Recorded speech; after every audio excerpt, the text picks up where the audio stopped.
Welcome to Facts You Didn't Know channel. In today's episode, we will talk about a peculiar topic. Most of us know that the number of presidents who governed the United States from its inception until the present time is 46.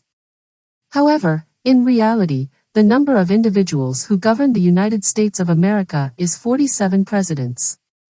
Joshua Norton is the emperor who ruled America. To understand the whole story, we need to start from the beginning. Joshua Norton was born in the capital of England, London, in the year 1818. After his birth, approximately 5 years later, his family migrated to South Africa, where they lived for years until they acquired immense wealth. In the year 1846 until 1850. During this period, Joshua Norton's entire family passed away, including his siblings, mother, and father. It was the toughest period Joshua Norton had ever experienced.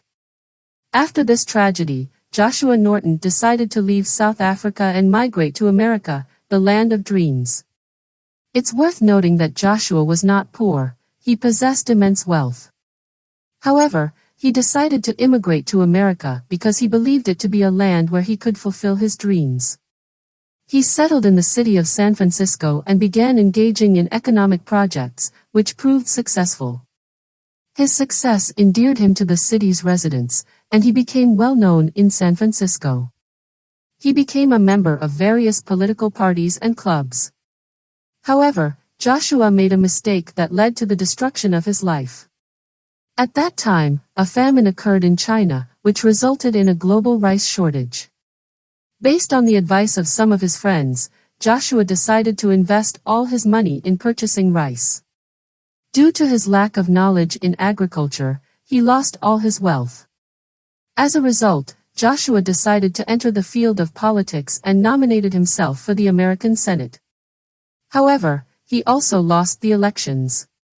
In this period, Joshua sold everything he owned. He entered a state of sadness and depression, isolating himself from people for 4 years. In February of the year 1863.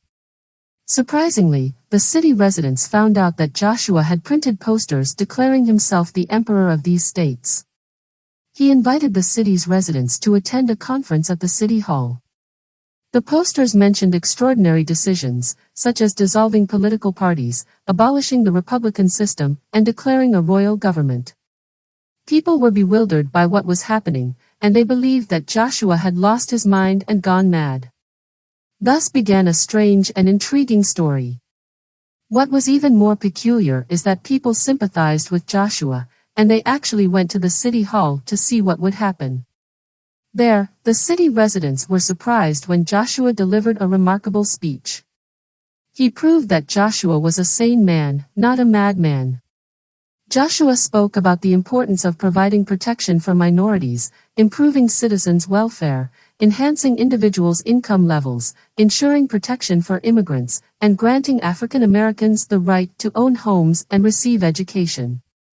At that time, African immigrants had no rights in the United States. Joshua also vowed to fight corruption, prohibit sectarian strife in the country, support women's right to vote in elections, and emphasized the need to combat all forms of corruption. After this meeting, Joshua's popularity grew in a peculiar way. Some of the proposals he presented were even implemented by the authorities. Joshua quickly became the biggest political activist and gained widespread fame in all American states.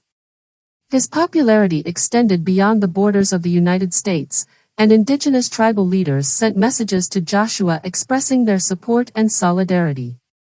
The president of Argentina even planned to visit Joshua during his visit to America and held a meeting with him at the University of California. Joshua transformed into a popular emperor and earned the title Emperor of Hearts.